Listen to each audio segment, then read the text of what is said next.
Ketajaman pikiran di usia lanjut adalah harapan banyak orang.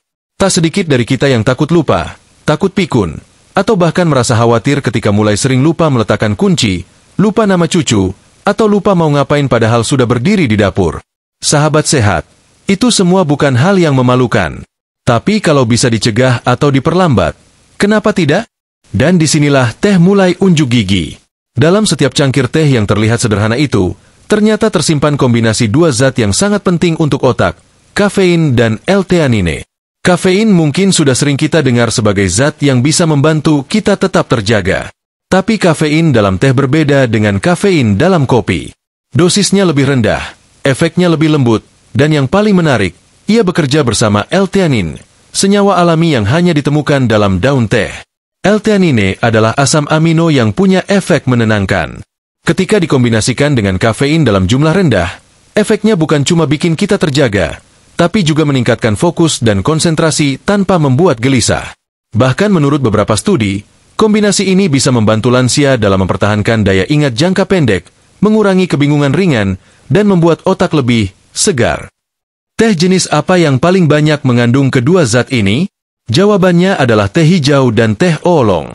Teh hijau dikenal memiliki kandungan L-theanine yang cukup tinggi.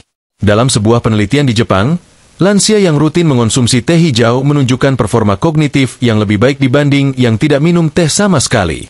Mereka lebih tajam dalam respons, lebih cepat mengingat, dan lebih tenang dalam menghadapi tekanan ringan sehari-hari. Bukan berarti teh adalah obat mujarab. Tapi bayangkan jika kita bisa memperlambat penurunan fungsi otak hanya dengan kebiasaan sederhana. Meminum teh hangat setiap pagi, sambil membaca koran atau mendengarkan suara burung.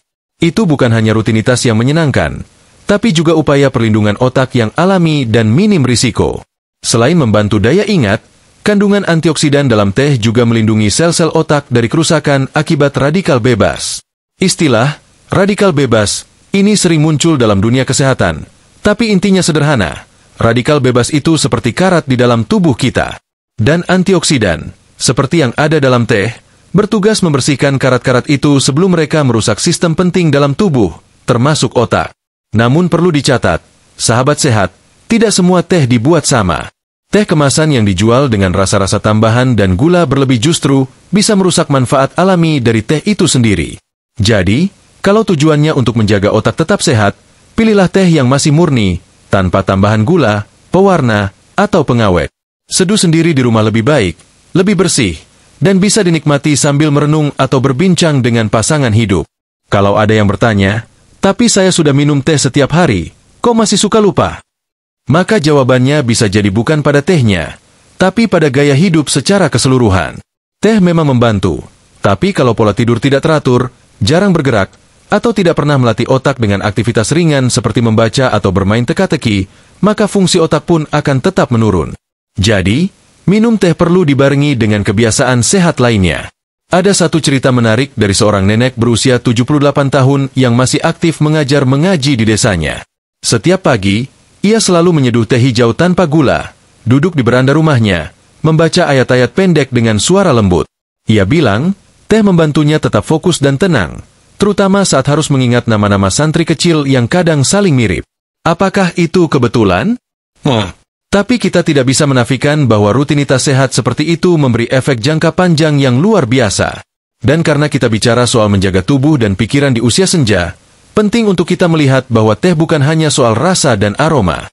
Ia bisa jadi alat sederhana yang membantu kita menjalani hari-hari dengan lebih fokus, lebih tenang, dan lebih berenergi.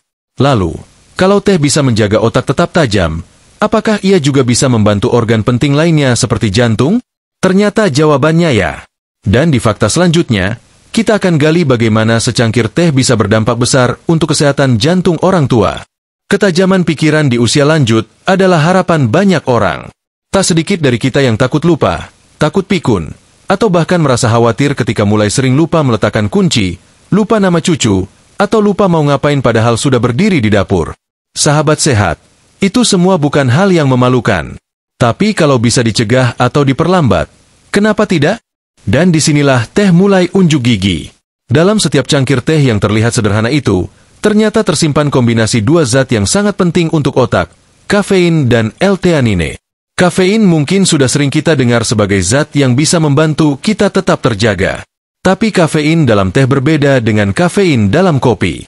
Dosisnya lebih rendah, efeknya lebih lembut, dan yang paling menarik, ia bekerja bersama L-theanin, senyawa alami yang hanya ditemukan dalam daun teh. L-theanine adalah asam amino yang punya efek menenangkan. Ketika dikombinasikan dengan kafein dalam jumlah rendah, efeknya bukan cuma bikin kita terjaga, tapi juga meningkatkan fokus dan konsentrasi tanpa membuat gelisah. Bahkan menurut beberapa studi, kombinasi ini bisa membantu lansia dalam mempertahankan daya ingat jangka pendek, mengurangi kebingungan ringan, dan membuat otak lebih segar. Teh jenis apa yang paling banyak mengandung kedua zat ini? Jawabannya adalah teh hijau dan teh oolong. Teh hijau dikenal memiliki kandungan L-theanine yang cukup tinggi. Dalam sebuah penelitian di Jepang, lansia yang rutin mengonsumsi teh hijau menunjukkan performa kognitif yang lebih baik dibanding yang tidak minum teh sama sekali. Mereka lebih tajam dalam respons, lebih cepat mengingat, dan lebih tenang dalam menghadapi tekanan ringan sehari-hari. Bukan berarti teh adalah obat mujarab. Tapi bayangkan jika kita bisa memperlambat penurunan fungsi otak hanya dengan kebiasaan sederhana. Meminum teh hangat setiap pagi, sambil membaca koran atau mendengarkan suara burung. Itu bukan hanya rutinitas yang menyenangkan, tapi juga upaya perlindungan otak yang alami dan minim risiko. Selain membantu daya ingat, kandungan antioksidan dalam teh juga melindungi sel-sel otak dari kerusakan akibat radikal bebas. Istilah radikal bebas ini sering muncul dalam dunia kesehatan, tapi intinya sederhana. Radikal bebas itu seperti karat di dalam tubuh kita. Dan antioksidan, seperti yang ada dalam teh, bertugas membersihkan karat-karat itu sebelum mereka merusak sistem penting dalam tubuh, termasuk otak. Namun perlu dicatat, sahabat sehat, tidak semua teh dibuat sama. Teh kemasan yang dijual dengan rasa-rasa tambahan dan gula berlebih justru bisa merusak manfaat alami dari teh itu sendiri. Jadi, kalau tujuannya untuk menjaga otak tetap sehat, pilihlah teh yang masih murni, tanpa tambahan gula, pewarna, atau pengawet. Seduh sendiri di rumah lebih baik, lebih bersih, dan bisa dinikmati sambil merenung atau berbincang dengan pasangan hidup. Kalau ada yang bertanya, tapi saya sudah minum teh setiap hari, kok masih suka lupa? Maka jawabannya bisa jadi bukan pada tehnya, tapi pada gaya hidup secara keseluruhan. Teh memang membantu, tapi kalau pola tidur tidak teratur, jarang bergerak, atau tidak pernah melatih otak dengan aktivitas ringan seperti membaca atau bermain teka-teki, maka fungsi otak pun akan tetap menurun. Jadi, minum teh perlu dibarengi dengan kebiasaan sehat lainnya. Ada satu cerita menarik dari seorang nenek berusia 78 tahun yang masih aktif mengajar mengaji di desanya. Setiap pagi, ia selalu menyeduh teh hijau tanpa gula, duduk di beranda rumahnya, membaca ayat-ayat pendek dengan suara lembut. Ia bilang, teh membantunya tetap fokus dan tenang, terutama saat harus mengingat nama-nama santri kecil yang kadang saling mirip. Apakah itu kebetulan? Tapi kita tidak bisa menafikan bahwa rutinitas sehat seperti itu memberi efek jangka panjang yang luar biasa. Dan karena kita bicara soal menjaga tubuh dan pikiran di usia senja, penting untuk kita melihat bahwa teh bukan hanya soal rasa dan aroma. Ia bisa jadi alat sederhana yang membantu kita menjalani hari-hari dengan lebih fokus, lebih tenang, dan lebih berenergi. Lalu, kalau teh bisa menjaga otak tetap tajam, apakah ia juga bisa membantu organ penting lainnya seperti jantung? Ternyata jawabannya ya. Dan di fakta selanjutnya, kita akan gali bagaimana secangkir teh bisa berdampak besar untuk kesehatan jantung orang tua. Kalau bicara soal usia lanjut, selain lupa dan pikun, ada satu hal lagi yang bikin banyak orang tua jadi waspada, penyakit jantung. Deg-degan tiba-tiba, napas pendek saat jalan pelan, tekanan darah naik turun, dan rasa nyeri ringan di dada. Semuanya bikin cemas. Banyak lansia yang diam-diam menyimpan ketakutan, khawatir suatu hari tubuhnya tak lagi sanggup menanggung beban usia. Tapi siapa sangka, di balik secangkir teh yang kita anggap sepele, tersimpan potensi luar biasa untuk membantu jantung tetap kuat dan stabil. Sahabat sehat, teh, khususnya teh hijau dan teh hitam, punya kandungan alami bernama flavonoid. Ini adalah jenis antioksidan yang bekerja seperti pelindung pembuluh darah. Ia membantu menjaga dinding pembuluh tetap lentur, aliran darah tetap lancar, dan tekanan darah tidak mudah melonjak. Dalam banyak penelitian, flavonoid dikaitkan dengan penurunan risiko penyakit jantung koroner, terutama pada kelompok lansia yang menjadikan teh sebagai minuman rutin. Coba bayangkan pembuluh darah kita seperti selang air. Semakin tua usia, semakin kaku dan sempit selangnya, aliran pun jadi terhambat. Flavonoid bekerja seperti pelumas alami, membersihkan dinding pembuluh dari kerak kolesterol jahat dan menjaga fleksibilitasnya. Ini bukan hanya teori. Penelitian besar dari Harvard menunjukkan bahwa orang yang rutin minum teh hijau atau teh hitam punya kemungkinan lebih rendah mengalami serangan jantung atau stroke dibanding mereka yang jarang atau tidak minum teh sama sekali. Selain itu, teh juga bisa membantu menurunkan kadar kolesterol LDL, yaitu kolesterol jahat yang menjadi penyumbat pembuluh darah utama. Pada lansia, kadar LDL cenderung naik karena metabolisme menurun. Tapi teh hijau, dengan senyawa EGCG, epigallocatechin galate, telah terbukti mampu membantu menurunkannya secara bertahap. Jadi bukan cuma bikin tenggorokan hangat, tapi juga bikin jantung berdetak lebih ringan. Namun ada satu catatan penting. Efek ini hanya bisa dirasakan bila teh dikonsumsi secara murni dan teratur, tanpa tambahan gula berlebih. Kebiasaan menambahkan 3 sendok gula ke dalam secangkir teh malah bisa jadi bumerang. Gula berlebih justru memperburuk kondisi jantung, menaikkan kadar trigliserida, dan bikin tekanan darah tidak stabil. Maka dari itu, kalau ingin menjadikan teh sebagai sahabat jantung, cukup seduh daun tehnya saja. Kalau terlalu pahit, tambahkan irisan jahe atau perasan jeruk nipis, bukan gula pasir. Ada juga cerita menarik dari seorang bapak usia 73 tahun di Jogja yang dulunya punya riwayat tekanan darah tinggi. Ia mengaku mulai mengurangi kopi dan menggantinya dengan teh hijau 2 kali sehari, pagi dan sore. Dulu, tiap bulan ia harus kontrol ke dokter karena tekanan darah sering naik. Tapi sejak rutin minum teh hijau tanpa gula, tekanan darahnya mulai stabil. Bahkan dokter pun heran, karena perubahan itu tidak disebabkan obat baru, tapi hanya dari perubahan pola minum. Bukan berarti teh menggantikan obat, tapi ia bisa jadi pendamping alami yang sangat membantu. Hal lain yang patut diperhatikan adalah waktu minum teh. Jangan buru-buru langsung minum teh setelah makan berat, apalagi makanan berlemak tinggi. Biarkan tubuh mencerna makanan dulu selama 1 jam. Baru kemudian minum teh agar manfaatnya lebih optimal dan tidak mengganggu penyerapan nutrisi dari makanan. Lalu, apakah teh hanya memberikan manfaat untuk jantung dan otak saja? Ternyata tidak. Banyak lansia yang suka minum teh dingin, terutama saat cuaca panas. Tapi sayangnya, kebiasaan ini bisa membawa masalah yang tak disangka. Beberapa lansia justru merasa kembung, begah, bahkan mulas setelah minum teh dalam kondisi dingin. Ini bukan sekadar keluhan ringan, tapi bisa berdampak nyata pada kenyamanan hidup harian. Karena itu, penting untuk memahami bahwa cara minum teh juga punya pengaruh besar terhadap manfaatnya. Teh bisa menjadi penyelamat, tapi juga bisa jadi penyebab ketidaknyamanan, tergantung bagaimana kita menyeduh, menyimpan, dan menikmatinya. Kalau di bab sebelumnya kita bicara soal otak dan sekarang jantung, maka kini saatnya kita menggeser perhatian ke saluran pencernaan, organ penting yang seringkali luput dari perhatian, tapi justru jadi sumber utama rasa tidak nyaman di usia lanjut. Dan teh, terutama bila disajikan dalam keadaan dingin, punya efek yang patut kita waspadai. Kalau selama ini kita menganggap teh hanya soal kesehatan otak dan jantung, maka kita perlu buka mata lebih lebar.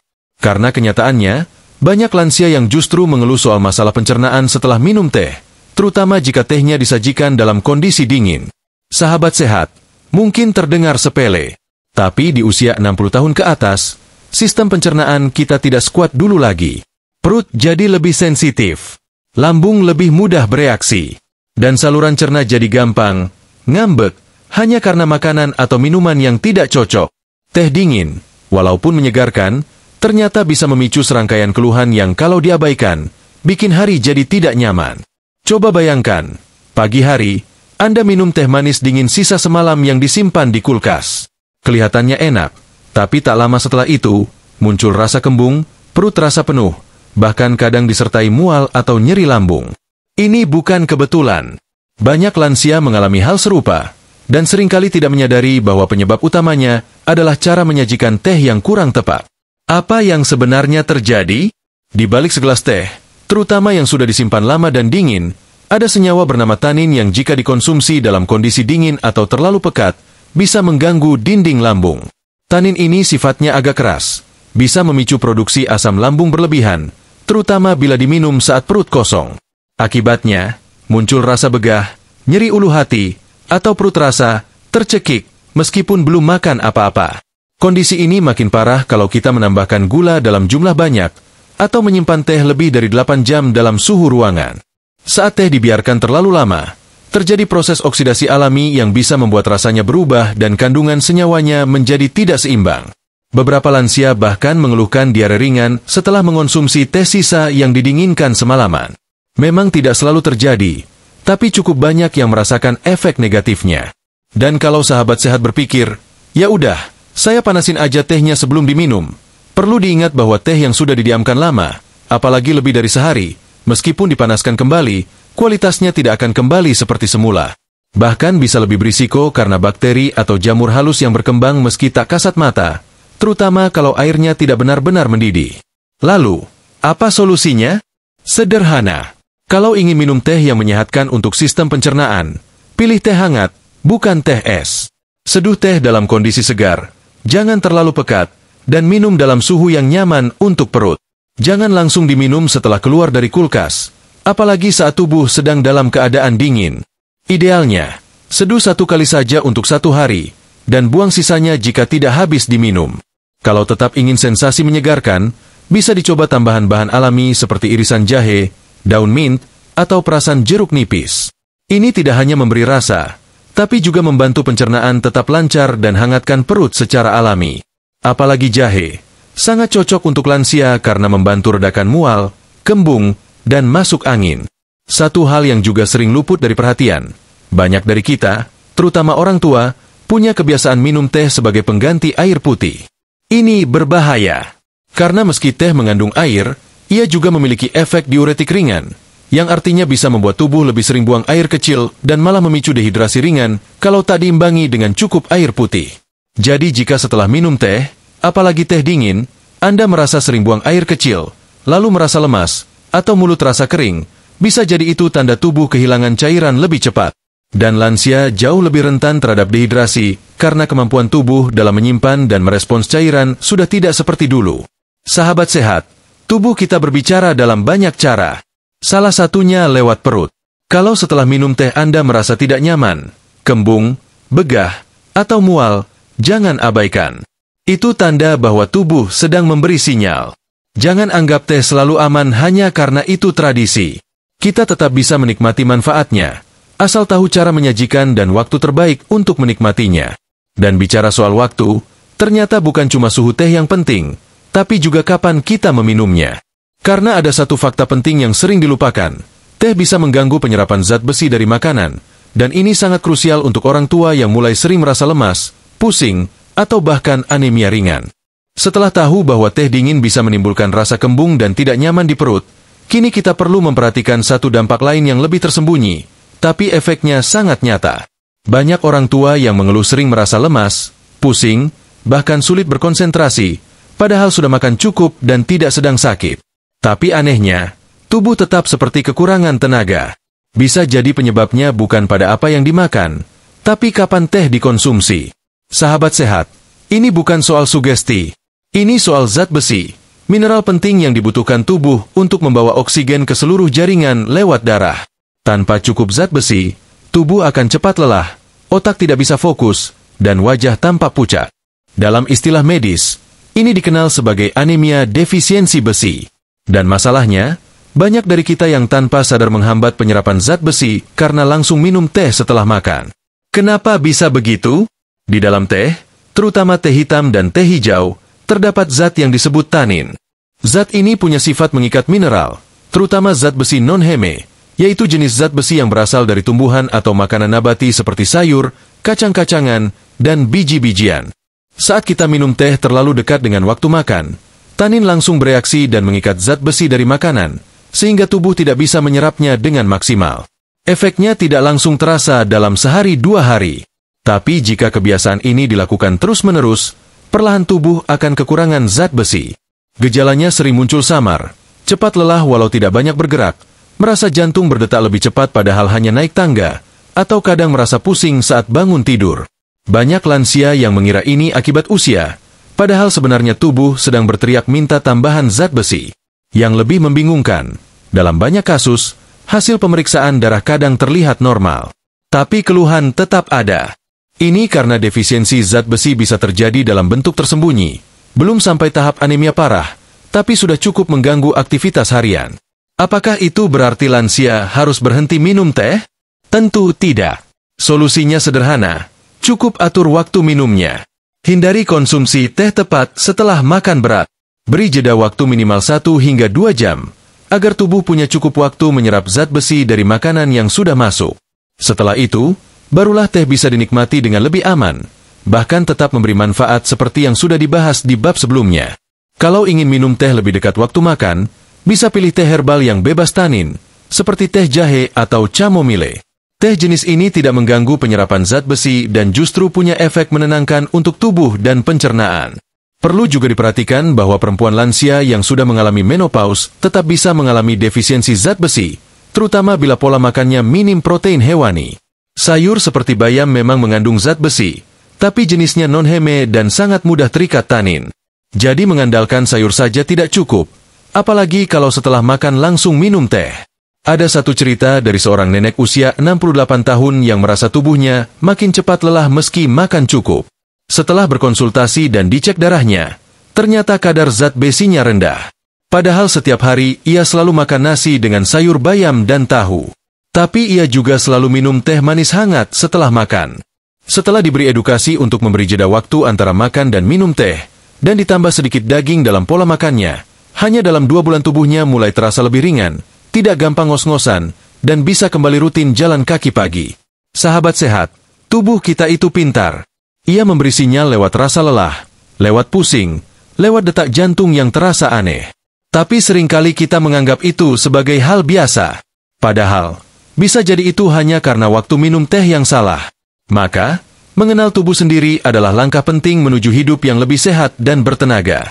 Dan menariknya lagi, jika tadi kita sudah bahas efek teh pada zat besi dan tenaga, ternyata ada jenis teh yang justru bisa bantu tubuh lebih rileks, tidur lebih nyenyak, dan mengurangi rasa gelisah di malam hari, tanpa ganggu penyerapan nutrisi. Ini kabar baik buat lansia yang sering susah tidur atau bangun tengah malam tanpa sebab. Setelah tubuh terasa lelah karena kekurangan zat besi, masalah lain yang sering menghampiri para lansia adalah sulit tidur. Malam yang harusnya jadi waktu istirahat justru terasa panjang, gelisah, dan penuh dengan bolak-balik di atas kasur. Sahabat sehat, ini bukan hal yang aneh. Karena saat usia memasuki kepala 6 ke atas, pola tidur alami tubuh mulai berubah. Hormon melatonin yang mengatur rasa kantuk semakin menurun. Akibatnya, banyak orang tua yang terbangun di tengah malam tanpa sebab, atau justru tidak bisa tidur meski mata sudah terpejam sejak pukul 8. Dan ketika kantuk tidak datang, banyak yang memilih untuk mengalihkan perhatian, menyalakan televisi, membuka HP, atau sekadar menatap langit-langit sambil memikirkan hal-hal sepele. Tapi apa hasilnya? Keesokan paginya tubuh terasa berat, kepala pusing, dan suasana hati jadi gampang marah. Kurang tidur tidak hanya membuat tubuh lemah, tapi juga mempengaruhi tekanan darah, kadar gula, hingga daya tahan tubuh. Maka tidur yang nyenyak bukan sekadar kenyamanan, tapi kebutuhan utama di usia lanjut. Disinilah teh kembali hadir. Tapi bukan teh biasa, melainkan teh herbal yang punya khasiat alami untuk menenangkan pikiran dan tubuh tanpa ganggu sistem pencernaan atau penyerapan nutrisi. Teh herbal tidak mengandung kafein seperti teh hitam atau hijau. Justru, ia membawa senyawa alami yang merangsang relaksasi dan mempercepat datangnya kantuk. Salah satu yang paling dikenal adalah teh chamomile. Chamomile, bunga mungil yang tampak sederhana, ternyata punya kekuatan luar biasa untuk menenangkan sistem saraf. Kandungan apigenin di dalamnya berfungsi sebagai sedatif ringan yang bekerja pada otak untuk memberi sinyal bahwa ini saatnya istirahat. Dalam berbagai studi, teh chamomile terbukti membantu meningkatkan kualitas tidur pada lansia, mengurangi waktu terjaga di malam hari, serta membuat tidur jadi lebih dalam dan lebih nyenyak. Selain chamomile, ada juga teh lavender, yang dikenal dengan aroma lembutnya. Aroma dari bunga lavender bisa membantu tubuh melepaskan ketegangan, menurunkan kecemasan ringan, dan memperlambat detak jantung. Kombinasi teh dan aroma ini memberikan efek relaksasi ganda, baik secara fisik maupun mental. Jadi, bagi sahabat sehat yang merasa tidur tidak tenang karena pikiran yang terus berputar, teh lavender bisa menjadi teman setia sebelum tidur. Lalu ada juga teh peppermint, yang selain menyegarkan juga punya efek menenangkan pada saluran pencernaan. Banyak orang tua yang sulit tidur karena perut kembung atau begah. Nah, teh peppermint bisa bantu redakan ketegangan otot perut dan membuat tubuh lebih ringan sebelum tidur. Satu hal yang perlu diingat, meski teh herbal tergolong aman, tetap penting untuk memilih yang alami, tanpa tambahan gula atau perisa buatan. Pilih produk yang benar-benar hanya berisi daun atau bunga kering, atau bahkan bisa menanam sendiri di rumah. Cukup seduh dengan air panas, tunggu 5-7 menit, lalu nikmati hangat-hangat sebelum tidur. Tidak perlu tambahan apapun. Biarkan alam bekerja pelan-pelan melalui cangkir teh itu. Ada satu kisah menarik dari seorang kakek di Bandung yang sejak usia 72 tahun mengalami insomnia ringan. Setiap malam hanya bisa tidur 2 jam, lalu terbangun dan tidak bisa lanjut tidur lagi. Ia mencoba berbagai cara, dari pijat refleksi sampai olahraga ringan sore hari, tapi belum juga berhasil.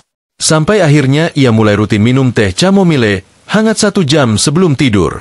Perlahan-lahan, ia mulai tertidur lebih cepat dan hanya bangun 1 kali untuk ke kamar mandi, lalu bisa lanjut tidur tanpa gelisah. Sekarang, di usia 76 tahun, tidurnya lebih nyenyak daripada waktu ia masih 60-an.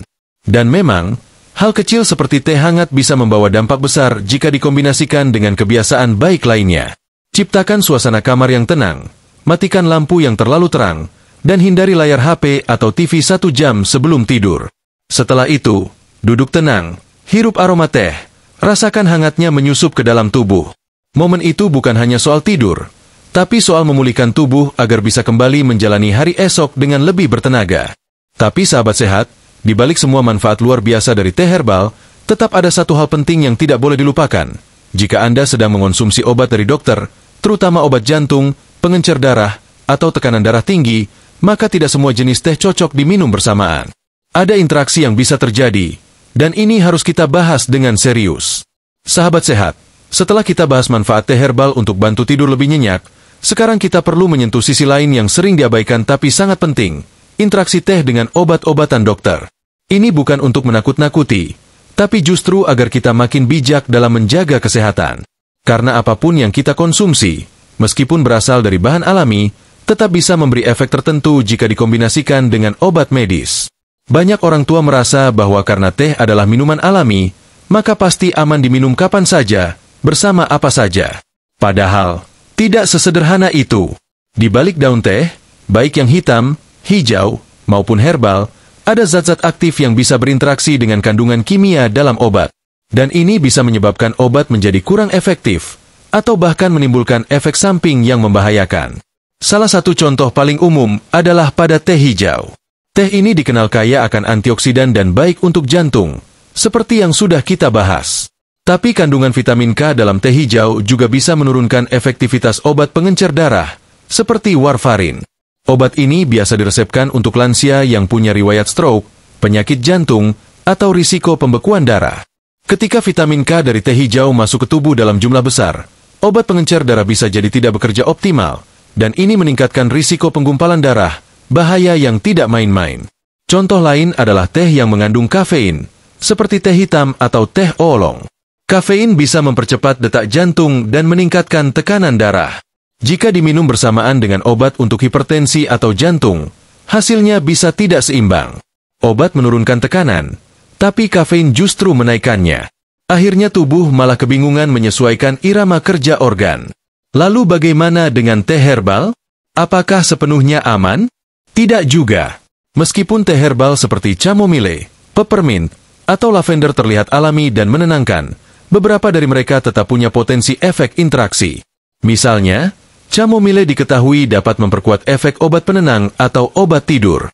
Kalau diminum bersamaan, bisa membuat seseorang merasa terlalu mengantuk, pusing, atau sulit fokus keesokan harinya.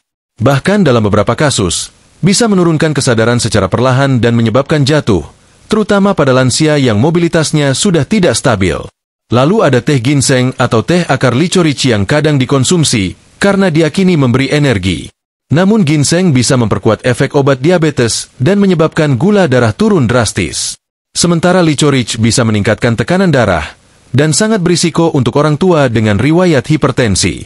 Apakah ini berarti teh tidak boleh diminum sama sekali jika sedang minum obat? Tentu saja bukan begitu maksudnya. Kuncinya adalah komunikasi dan kesadaran. Jangan sembunyikan kebiasaan minum teh dari dokter Anda. Saat konsultasi, sebutkan dengan jujur jenis teh apa yang Anda minum, seberapa sering, dan kapan waktu minumnya. Dokter bisa memberikan panduan yang tepat agar teh dan obat bisa berjalan berdampingan tanpa saling ganggu. Ada juga solusi praktis yang bisa diterapkan. Misalnya, Beri jarak waktu minimal 2 jam antara minum teh dan konsumsi obat. Jangan minum teh sebelum sarapan yang disertai obat pagi. Biarkan tubuh menyerap obat dulu, baru nanti bisa menikmati teh sebagai teman santai menjelang siang atau sore. Untuk teh herbal, perhatikan juga dosis dan kandungannya. Jangan anggap semakin banyak minum, semakin cepat sembuh. Justru yang alami harus dikonsumsi dengan takaran bijak. Sahabat sehat, banyak orang tua merasa bahwa minuman tradisional pasti aman. Tapi usia kita bukan lagi usia coba-coba. Sekali salah kombinasi, efeknya bisa terasa berhari-hari. Maka, alih-alih memusuhi teh, lebih baik memahami cara menikmatinya dengan aman. Dengan begitu, teh tetap bisa jadi teman setia, tanpa merusak kerja obat-obatan yang sudah kita perjuangkan dengan pengorbanan bertahun-tahun. Kini setelah memahami interaksi antara teh dan obat, ada satu hal lagi yang harus kita bahas. Karena pada akhirnya, setelah tahu semua manfaat dan risikonya, kita harus bisa mengambil kesimpulan yang bijak, kapan teh bisa jadi penyelamat, dan kapan teh justru harus ditunda dulu. Saatnya kita mengulas kembali semua fakta yang sudah kita pelajari, bukan hanya untuk tahu, tapi untuk diterapkan dengan benar dalam kehidupan sehari-hari. Setelah memahami berbagai sisi teh, dari manfaatnya yang membantu menjaga fungsi otak dan jantung, sampai potensi risikonya jika tidak dikonsumsi dengan cara yang benar, kita tiba di ujung perjalanan yang sebetulnya adalah awal dari kebiasaan baru yang lebih sehat. Sahabat sehat, teh adalah teman yang luar biasa. Ia bisa jadi penghangat pagi, penenang malam, hingga penyegar pikiran di tengah siang yang berat. Tapi seperti sahabat sejati, teh perlu dikenali dan dihormati. Bukan dikonsumsi sembarangan hanya karena sudah jadi kebiasaan sejak muda. Teh bukan hanya soal rasa atau aroma.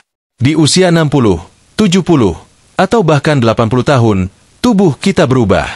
Cara tubuh kita memproses zat-zat dalam teh juga berubah. Dulu mungkin bisa minum teh manis dingin 2 gelas tanpa masalah. Tapi sekarang 1 teguk pun bisa membuat perut begah atau tidur jadi terganggu. Dan justru disinilah letak tantangannya. Bukan untuk menghindari, tapi untuk beradaptasi dengan bijak. Mari kita ulang sebentar, bukan untuk mengulang-ulang, tapi untuk menguatkan ingatan.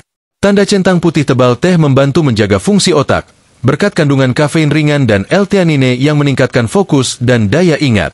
Tanda centang putih tebal teh memperkuat jantung dan pembuluh darah, lewat flavonoid yang bantu menjaga elastisitas pembuluh dan melancarkan aliran darah. Tanda silang tapi teh dingin bisa mengganggu pencernaan, terutama bagi yang punya lambung sensitif.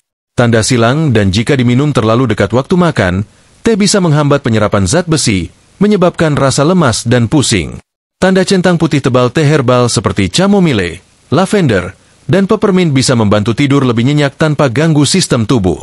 Tanda silang tapi hati-hati, teh tertentu bisa berinteraksi dengan obat dokter, dan itu harus diperhatikan serius. Dari semua fakta tadi, kita tidak diminta untuk memilih antara minum teh atau tidak minum sama sekali. Bukan itu tujuannya. Yang perlu kita lakukan adalah mengubah cara kita meminum teh, memahami waktu terbaik, jenis yang sesuai, dan kondisi tubuh kita masing-masing. Sahabat sehat, kadang kita terlalu terbiasa, hingga lupa bertanya, apakah tubuh saya masih cocok dengan kebiasaan ini? Di usia lanjut, kebiasaan yang dulu terasa ringan bisa menjadi beban kalau tidak disesuaikan. Tapi perubahan kecil bisa memberi hasil besar. Misalnya, mengganti teh manis jadi teh tanpa gula. Menyajikannya hangat, bukan dingin. Menunggu 1 jam setelah makan sebelum meminum teh. Atau cukup menukar teh biasa dengan teh herbal sebelum tidur. Langkah-langkah ini sederhana, tapi memberi pengaruh nyata pada kualitas hidup harian. Teh adalah bagian dari budaya, dari cerita masa muda, dari kehangatan keluarga. Dan tidak ada salahnya untuk tetap menjadikannya bagian dari hari-hari kita, asal dengan cara yang lebih bijak. Tidak semua hal dari masa muda harus ditinggalkan, tapi setiap hal perlu kita sesuaikan dengan tubuh yang makin dewasa. Dan kalau ada keraguan, ada pertanyaan apakah jenis teh tertentu cocok atau tidak, jangan ragu untuk berkonsultasi dengan dokter. Ingat, setiap tubuh itu unik. Apa yang baik untuk satu orang belum tentu cocok untuk yang lain. Jangan bandingkan tubuh kita dengan orang lain. Dengarkan sinyal tubuh sendiri. Kalau merasa tidak nyaman, berhenti sejenak. Kalau merasa ringan dan segar setelah minum teh, berarti tubuh Anda merespons dengan baik. Di akhir video ini, yang paling penting bukan seberapa banyak kita tahu soal teh, tapi seberapa besar kita berani mengubah kebiasaan demi tubuh yang lebih sehat. Karena pada akhirnya, Kesehatan bukan dicapai dengan sesuatu yang besar dan sulit, tapi dari kebiasaan kecil yang dilakukan setiap hari dengan niat yang benar dan pengetahuan yang cukup. Jadi, lain kali saat sahabat sehat duduk di teras rumah, secangkir teh di tangan, coba tanyakan pada diri sendiri, sudahkah saya menikmati teh ini dengan cara yang benar? Kalau sudah, nikmatilah dengan tenang. Dan jika belum, kini saatnya mulai. Karena tidak ada kata terlambat untuk menjadi lebih sehat, lebih sadar, dan lebih bijak dalam menjaga tubuh yang sudah setia menemani kita selama puluhan tahun.